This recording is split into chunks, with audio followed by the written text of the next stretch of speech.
Hi there, my name's Wendy Boyd Isaacson and I am a teacher in Sweden, and I would like to talk a little bit about what's been going on in the schools in Sweden since COVID came. What sort of protection have teachers had, and pupils of course, and what's it been like to actually teach. I'm from UK, so I have lots of relatives and friends in the UK that have been telling me what's been going on there. And I think it's important to get the message across of exactly what's been happening in Sweden too, because Sweden has decided to do differently to the rest of the world. We've decided to try and control COVID by having it run through society at a rate that doesn't overfill the hospitals. And what does actually that entail, and what consequences has it had? Well, I'm just really going to focus on schools. So everybody has a personal responsibility to try and prevent the spread of COVID. So the first thing that we've been told is we are to keep our distance from one another, and we're to stay home if we feel unwell. You are to test yourself if you have symptoms, but in order for that to work, you have to be older than 10 in most regions, and in some regions over than 13. So a lot of children are not getting tested at all. In most schools around Europe, you've been told to wear a mask, but that's never been recommended here in Sweden, except for a very short period on buses and trains during rush hour. But even there, from what I've heard of the people friends in Stockholm, less than half the people in rush hour on the trains have been wearing masks. And the other thing that we've had is vaccinate yourself, but that didn't arrive until for 12 plus until October, November of 2021. So after November 2021, our 12 pluses are starting to get vaccinated. Still nothing for the 5 to 11-year-olds, but that hasn't been approved in Europe yet. So that's not a very big difference. And then it's to reduce contacts, but that has now been removed. You can be as many people as you want at the moment. And this is one's personal responsibility. And then I was trying to think, well, what responsibility have the schools had to try and reduce the spread so that their pupils don't get sick, their pupils' families don't get sick, and of course their staff don't get sick? Well, the schools have to do a risk analysis that is supposed to reduce their infection level. After a breakout, in theory, the schools are supposed to change that risk analysis. Every time they have a breakout in one class or one teacher or one pupil, they're supposed to go in a feedback loop back to the risk analysis and change it. So let's say a child in my class got COVID, and I was infected by that child in school, then we should realize that pupil to teacher transmission can occur, and therefore we should reduce that risk by putting in precautionary levels in school. That feedback loop of risk analysis has not happened in Sweden. The schools have not changed their risk analysis when infection has happened and occurred in the school. They're also supposed to report every infection risk. So let's say that this child infected me. There was also a risk maybe to 20 other children in the classroom that they could have caught COVID. They didn't have to actually catch it. They had to have a risk of catching it from the same child that passed it on to me. That's actually supposed to be reported. These risks are supposed to be reported to our health and safety agency. I actually rang and spoke to them, and I found out that way over 90% of schools are not actually reporting this risk at all. So what happens is you're supposed to report it and you're not doing it. The politicians are maybe very dependent on getting the right information so they can make decisions based on how much infection the schools are saying that they're having. And if schools aren't reporting this risk of infection, they actually have no idea of what's happening in schools. So this is what we're having as a major problem in Sweden. We are not actually improving our precautionary methods at all because we're not learning from them, we're not changing our risk analysis, and we're not reporting back to the system what sort of level of risks we have. So that's sort of a little background of what's going on. So how has Sweden actually aimed to protect children and staff? Well, in spring of 2020, Anders Tegnell, the head of the health authority, he said that herd immunity is his Swedish strategy. And he also wrote in emails to his former head of the health authority called Pete Tull, that keeping schools open will help Sweden get herd immunity faster. He wrote that to Salminen, who is his equivalent in Finland, in an actual email.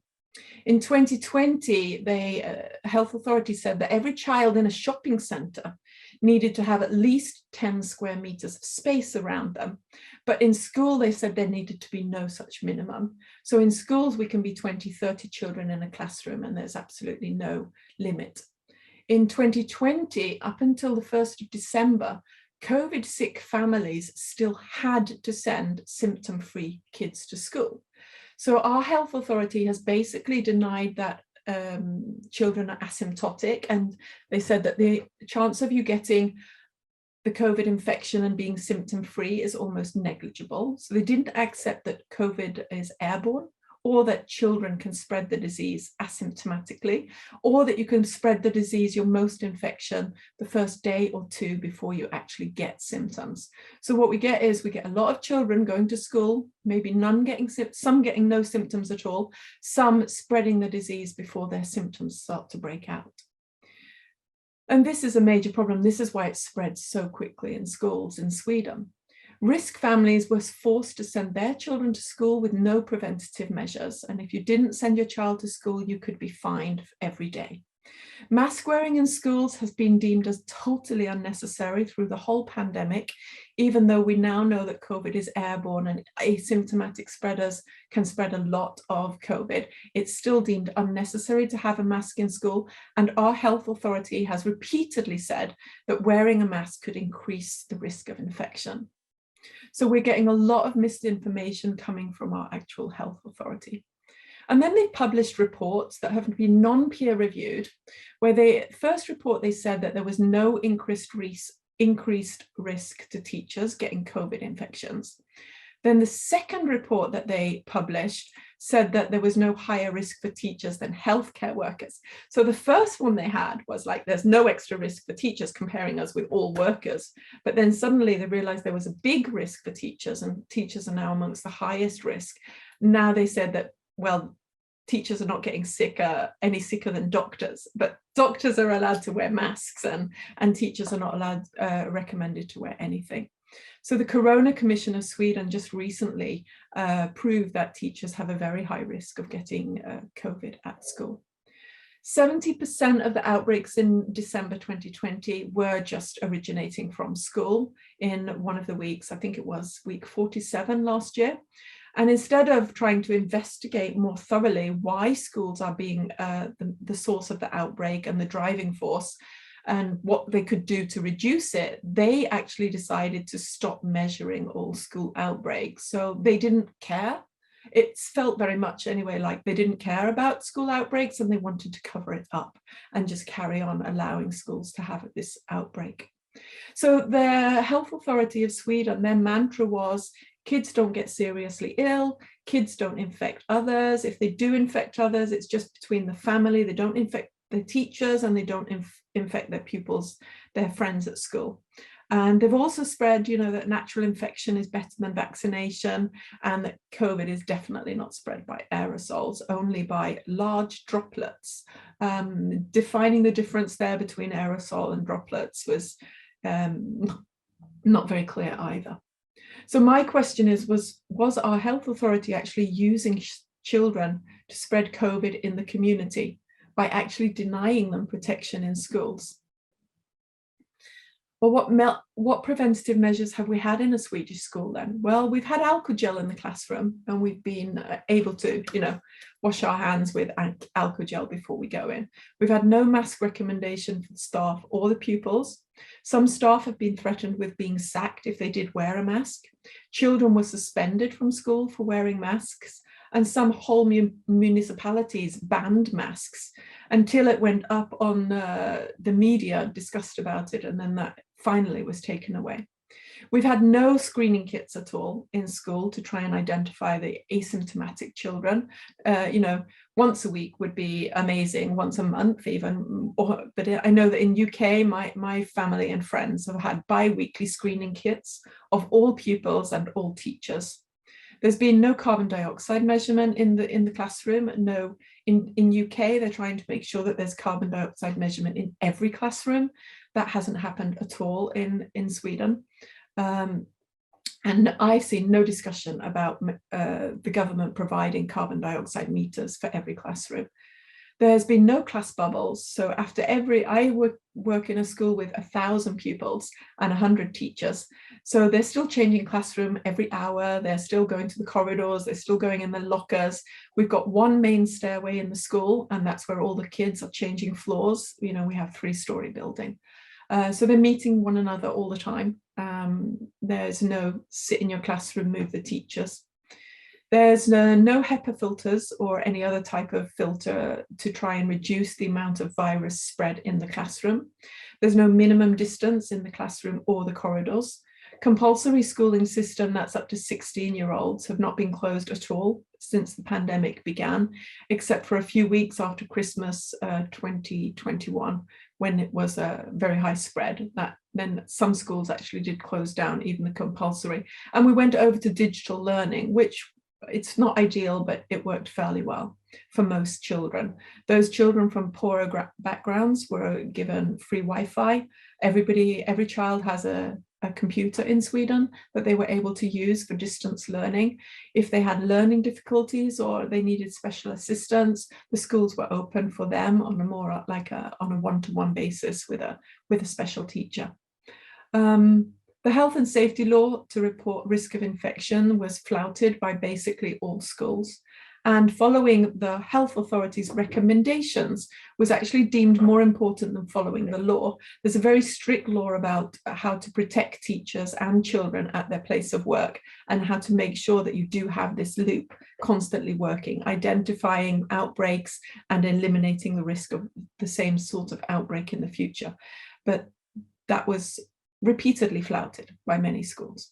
So this slide actually shows the results of Sweden's corona strategy versus Scandinavia.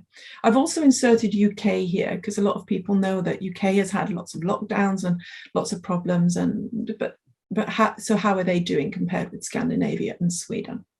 Well, in order to really understand what's going on in Scandinavia, you also have to look at the population density. Our health authority in Sweden would like Sweden to be compared with countries like UK, Belgium, Netherlands. But the problem there is Sweden has a population density of only 25 people per square kilometre. UK has 281 people per square kilometre, so more than 10 times higher population density. And the countries that Sweden wants us compared with are the ones that have this very high population density, between 10 and 20 times higher than Sweden. It means that keeping a distance is much harder in these countries. A lot of people are living in crowded conditions, and it's impossible to maintain the sort of distance that you can in a country like Sweden. Well, what about Denmark then? Well, they also have a very high population density compared with Sweden. They're more than 5 times higher than our population density. So you would expect Denmark to be having a lot more problems than Sweden. We have Norway and Finland at 15 and 18 people per square kilometers. So they're very similar to us. So it is true that Sweden should more regularly be compared with Norway and Finland, much more regularly than it should with Denmark, and almost never with UK, because we have such different demographics. A lot of our things in between our countries are different. So what's actually been happening then? Well, if we look at the daily confirmed cases, I think in the beginning, and the reason that I also included UK here was, in the beginning, UK and Sweden were wanting to go for a herd immunity strategy. They didn't really want to test because they didn't really want to know very much about how large the spread was. They were going for herd immunity. And so in the beginning, UK and Sweden were not testing very much. So it looks like we had almost no spread in the beginning. But then if you look at how many people were dying, we had an enormous death rate, both the UK and Sweden. We've got UK here and Sweden here. So when we weren't testing, this was actually having enormous consequences for our country, because we were having a lot of deaths, but it looked like we didn't have a lot of COVID. The problem that we had here is that the investigations that our health authority did about schools and about the risks to teachers were in this period when Sweden was not testing. Sweden wasn't testing sick children in school. Finland was testing. You can see their curve here. And their curve of testing is very similar to their curve of death rate. So Finland was testing every sick child, whereas Sweden wasn't testing any children unless they were admitted to hospital. So any reports that you take here in the first half of 2020, all the way to July, August, are totally immaterial. You can't compare Sweden with another country at this point, because Sweden was not testing people. Then we can see that the government decided in the June 2020, we have to start obeying what the World Health Organization is saying. We need to start testing. As soon as we started testing, our case levels went through the roof, up and down. We had a little bit of a drop here. This was the summer holidays. And then as soon as term started again, no preventative measures in school. So we started to get a massive spread. And this is what Salminen, the health authority for Finland, he warned Sweden about. Keeping schools open means that we actually are risking 10% of our pensioners. And that's why they initially closed schools, because they didn't want to see this effect. As soon as schools open, the spread is major.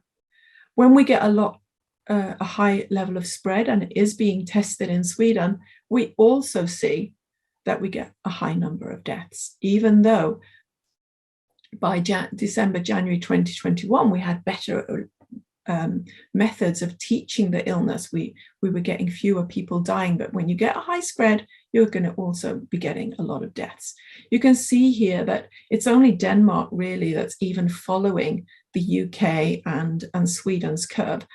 Denmark is still way below Sweden, but the countries with similar population densities to us, the number of deaths they're having is almost negligible. They are 1 death per million people. So the countries with similar population densities to Sweden are actually almost negligible on the death scale. What's happening now then? The last couple of months, well, Sweden actually stopped allowing vaccinated people to get tested. And this has created that it looks again like we almost have no cases. And it's very difficult to follow the statistics because the deaths usually come a little bit later. But now when the new variant has come and is starting to spread, and Delta seems to be getting much more contagious in the whole of Europe, we're seeing this exponential growth coming in Sweden, Finland, Norway, Denmark, and the United Kingdom, and basically all countries. We're going exponentially straight up now. So even though a lot of our population is vaccinated, 67% of the Swedish population, we are still getting a lot of problems with the explosion that's happening in Europe is also going to affect Sweden, even though our health authority is telling us that that explosion will not happen in Sweden. They still keep trying to sell us the fact that we will be better off because we have had more deaths already in Sweden. And that was actually one of the headlines last week. 15,000 deaths might have helped prevent Sweden from getting the 4th wave now. I don't think it really looks like it's going to prevent it. And anyway, I think that's a very evil thing to say, you know, well, we killed a lot of people, so hopefully not so many of us are going to die now. To me, it's an unethical and immoral thing to say.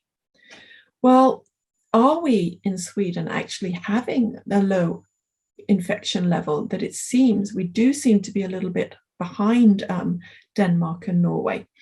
Norway seems to be going off here a very high rate, of Finland as well.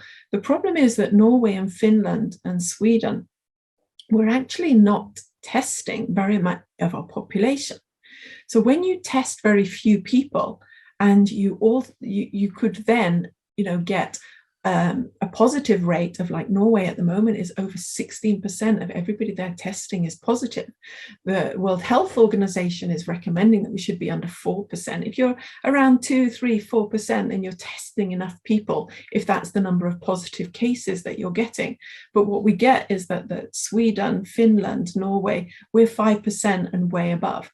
UK is testing a high amount and getting a level of around 4% are positive. So UK is doing fairly well here, but actually Finland, Sweden and Norway are testing way too many people for us to be able to do a reasonable conclusion about how far we are into the fourth wave. We're testing too little, and this information is difficult for us then to compare country to country. You can't say that Sweden is doing much better than Denmark. Well, look, Denmark actually only has 2% positive, and they are performing 10 times more testing per day than Sweden is. So of course, comparing between countries when you've got such different testing rates is hard to do. So then what do I mean then? It sounds quite severe to say that we're having a lot of misinformation from Sweden's health authority. Well, let's have a look at some of the actual quotes that we have been given on our state national television and in our newspapers by our experts. And remember that our authority calls anybody else a hobby epidemiologist, but they call themselves, they are the expert authority. And our government keeps on repeating, we believe our health authority, they are the expert authority on how to have a good strategy and save lives in a pandemic. Well, this is what our government and our expert authority has been saying. As soon as the corona came, we're talking February 2020, the coronavirus will not spread to Sweden. Our preparedness is good. We have reached the peak down here. The corona peak will be reached on Monday or Tuesday. So every time we don't get a peak when they say they did, they move the goalpost forward a week. Now they said that, oh, we have flattened the curve, but the curve kept rising. We will have herd immunity by April, they said on the 31st of March. Then they just changed the goalpost a bit. Oh, now in April, we're going to have herd immunity in May. Oh, well, now we're going to say in May that we'll have herd immunity in June.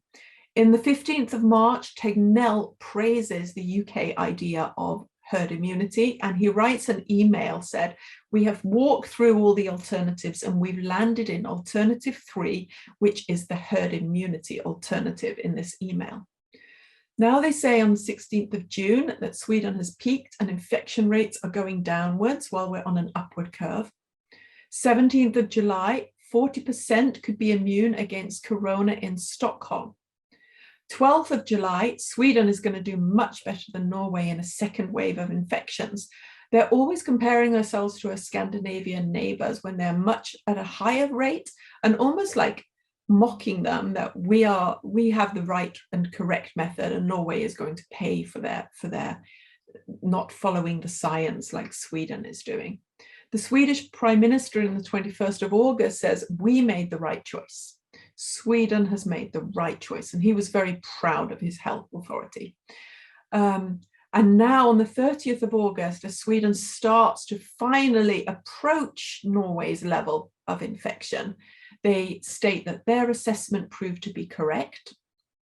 And on the 1st of September, Sweden's public health authority in all national papers starts to say that they are worried about the increase in Norway. Oh, well, maybe they're going to touch our curve here momentarily.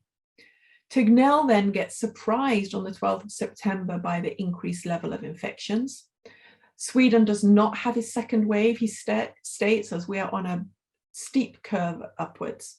The audience limit is finally 22nd of October raised to 300, and restrictions for all 70 pluses are removed as we are going exponentially straight up. So then they remove restrictions. What do they think will happen? Well, they'll continue to tell us that there's no second wave in Sweden. Oh dear, 1st of November, the increase is worse than we expected. Oh, 2nd of November. Oh, now we have a huge increase in Stockholm and we have lost control. And now on the 10th of November, national test capacity is overrun. So this is the type of messages that our expert authority has been repeatedly giving and feeding through the media. And this is what's been going out on our national TV. Oh, we couldn't have predicted this. There's nothing we could have done to change the system. You know, it's just because you, the population, has not been quite careful enough. It has nothing to do with the fact that we haven't given you the correct tools to be able to protect yourself. They started putting it back on the population, that if we'd just been a little bit more careful with our symptoms and staying at home, then we would have been able to prevent this increase in the spread. What about children then? What's been actually happening? Here's our 7-day infection level per age group, and you can see that as our adults were vaccinated, the infection rate dropped off in all age groups except children. So 10 to 19-year-olds were denied vaccination, and school levels were going through the roof. When we see these drops here, you know, it can be the summer holidays where it's low. It can be a half term that just stops the infection rate spreading so much in schools.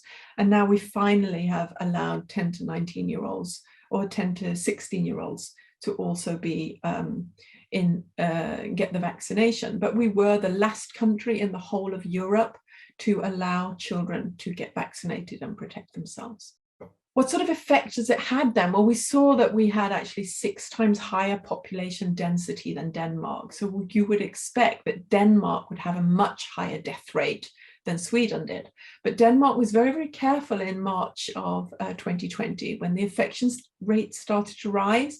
The Eurovision Song Contest was not allowed to take place in front of an audience, whereas in Sweden they actually filled the globe with thousands and thousands of spectators, which then, you know, helped to spread. We sent everybody off to Italy and the Alps, and we told them there was no risk of getting corona. When they came back, our health authority said, no, you definitely do not need to isolate or wait. It's just to go back to work. You just stay home if you got symptoms.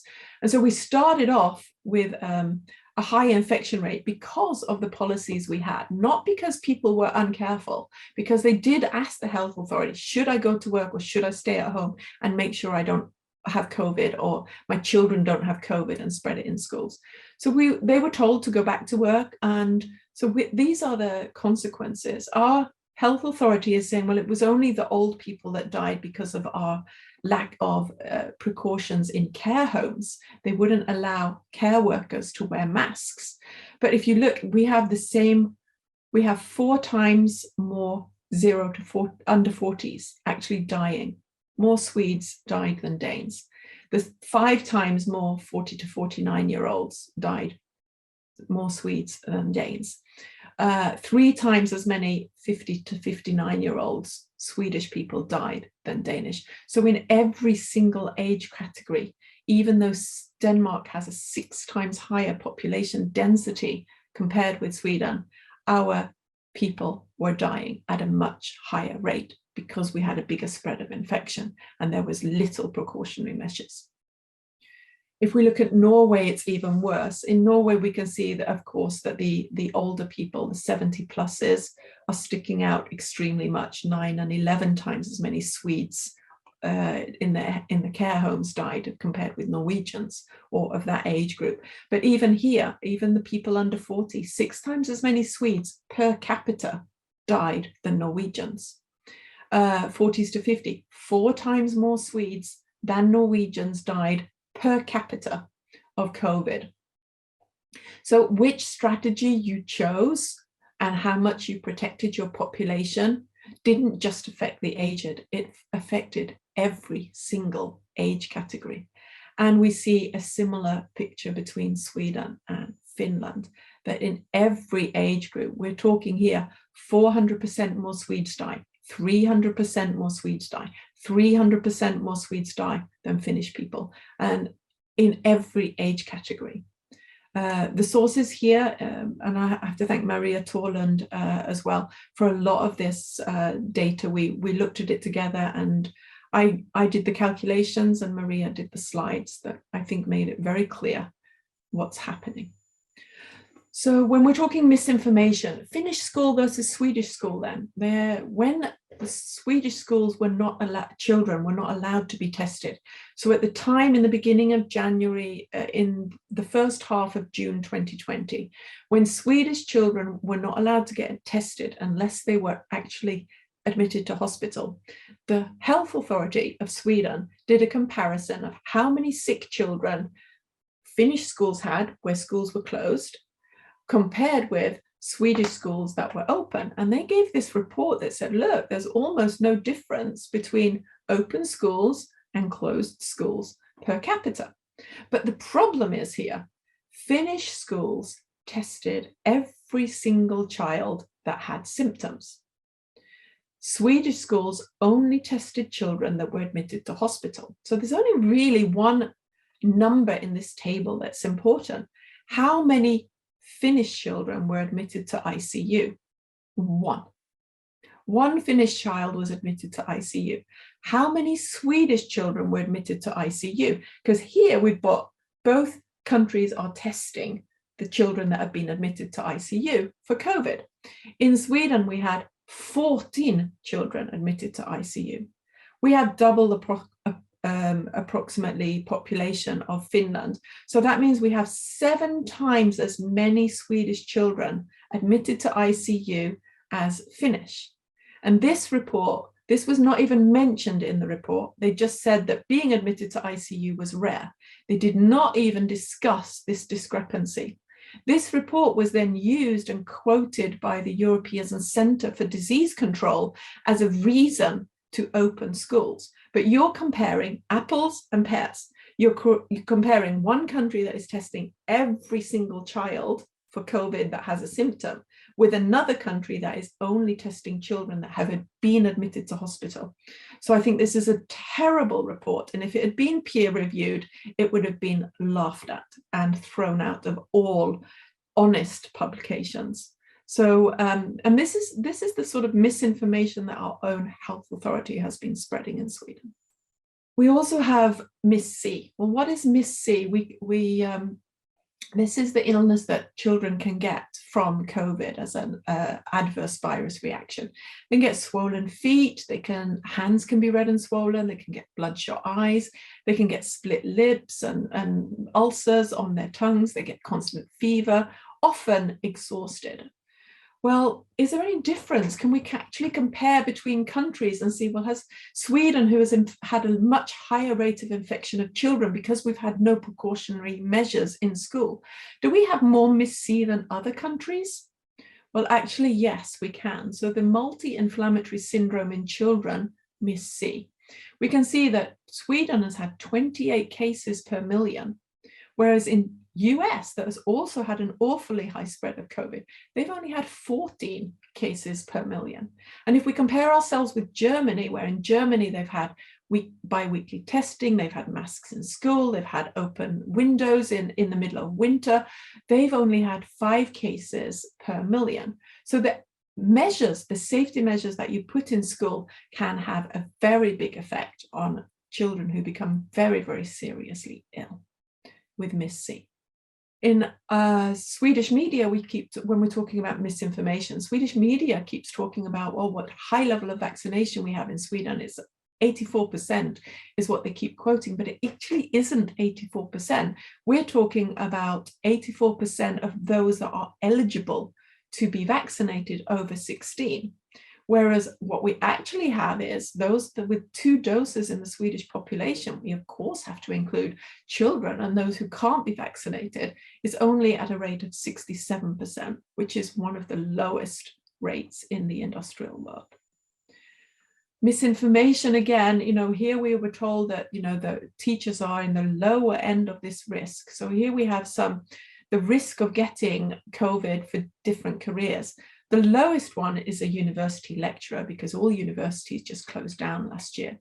Then we've got forestry workers out in the outside, restaurant personnel able to keep their distance a little bit more, senior school and college educators, where the schools were closed down, much, much lower risk.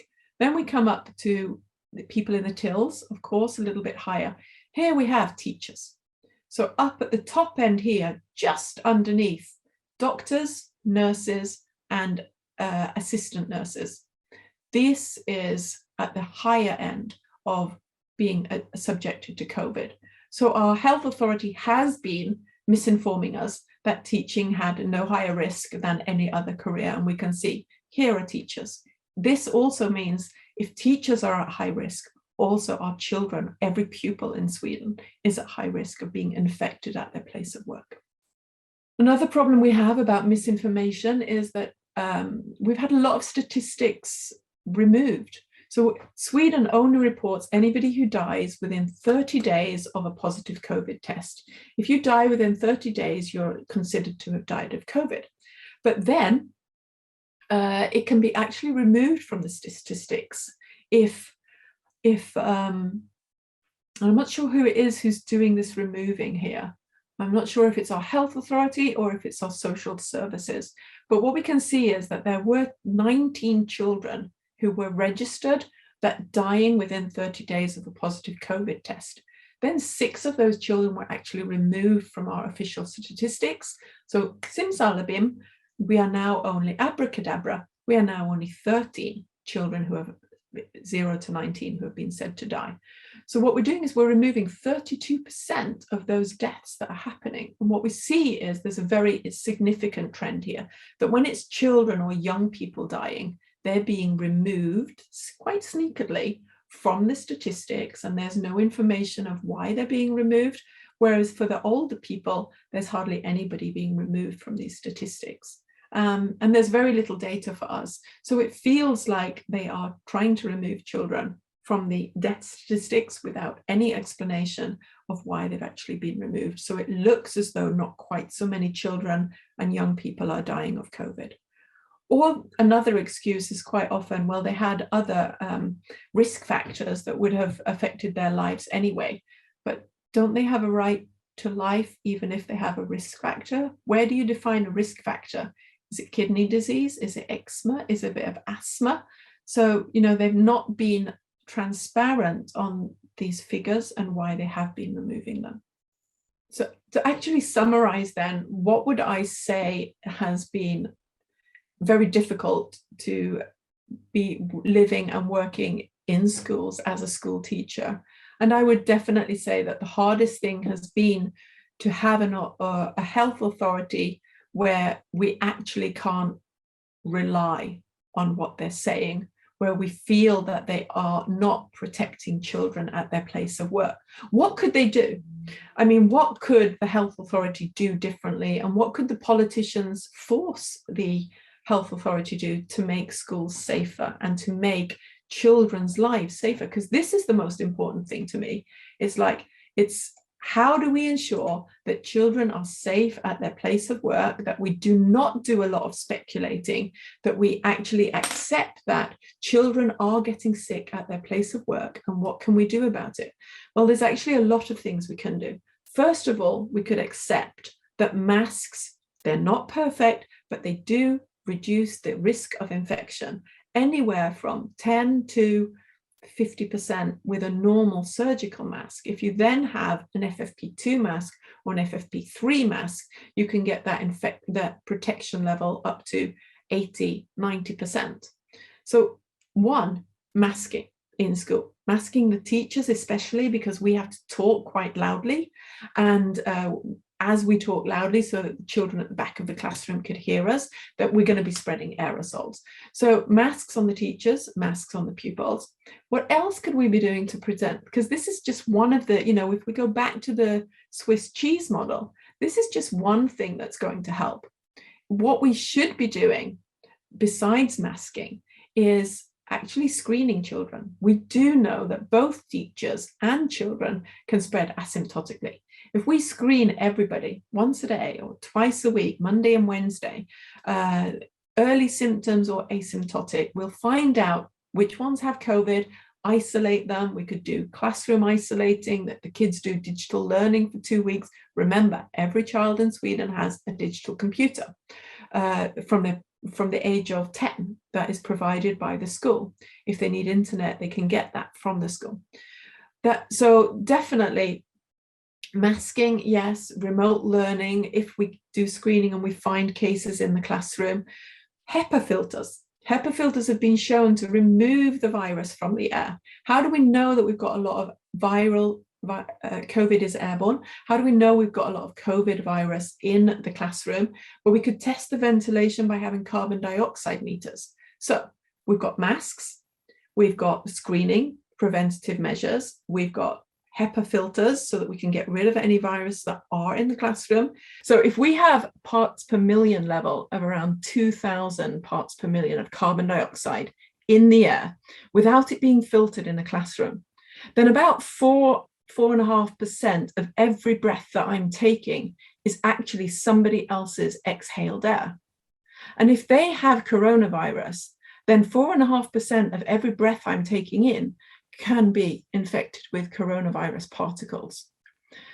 If we're in that classroom for a whole hour and we're a number of people, that could be an awful lot of people infected with coronavirus, because COVID is airborne and we know it's not just spreading within 1 or 2 meters of that child, it's spreading in the whole classroom.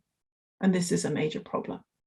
So, and of course, trying to keep the same distance. Why should a child have 10 square meters of space in a shopping center and 1 square meter in the classroom? That's just totally illogical. We should be doing much more to make it safe for our children to be in school and not be subjected to COVID. We don't know the long-term effects of COVID. What we do know is that the IQ seems to be affected, up to 7 points reduction in IQ, which will have enormous connotations for Swedish industry in the future. We need our brightest stars to build a society here. We also know that there's diabetes is actually increasing amongst those that have had COVID, and other long-term health effects that we don't know what they're going to be yet. So we really have to be working hard on protecting and keeping our children safe. And this is what I would like to see them doing. So masking, definitely. Weekly screening, preferably 2-3 times a week, every child. Carbon dioxide meters, every classroom, easily for the teacher to be able to see the levels, and open windows, get in fresh air when necessary. HEPA filters, yeah. Well, we should have bought as many as we could over the summer. We should have installed them. We should have been ready for what was coming on. I was contacting the politicians, Skolverket and the Folkhälsomyndigheten, asking them, begging them to actually have a strategy of installing HEPA filters. This will not be our last pandemic. The debate about school safety has been absolutely massive in the US. They promised to put 2 HEPA filters or 2 filter units to remove viruses from the classroom by the end of this year. So by the end of 2022. So they had a year. The New York State has already installed and bought 100,000 HEPA filters. They are key marked for schools. The unions in America have been very strong, ensuring that we do our best and our utmost to keep not only the teachers safe, but especially our pupils. We do know that most children get mild COVID, but many do not. A number get long COVID, and many get very sick. So they've been very active. The US has been doing a great job of installing HEPA filters. We need to make sure that our schools are safe, both from COVID and COVID mutations in the future, but also from future pandemics. Remember that if we start to install virus filters now, we're actually creating a safer environment for our children in the future, not just saving them now. We have to consider all the different variants that we are going to be getting as we carry on. One thing we can be sure of, the more that we allow the coronavirus to spread, the more it is going to mutate. The more it is going to mutate, the ones that are going to be dominant are, of course, the ones that are better at spreading and often significantly different from the old spike protein. So they'll be adding new parts to it and making it potentially that our vaccinations are unable to work as effectively. So when you get a big spread in a country, you're going to be risking getting a larger mutation. So what I just hope that we're able to do is make schools safer. I want schools to be safer in Sweden, and I'd really like to see schools being safer around the world. That's why we're continuing to try and get our message across here.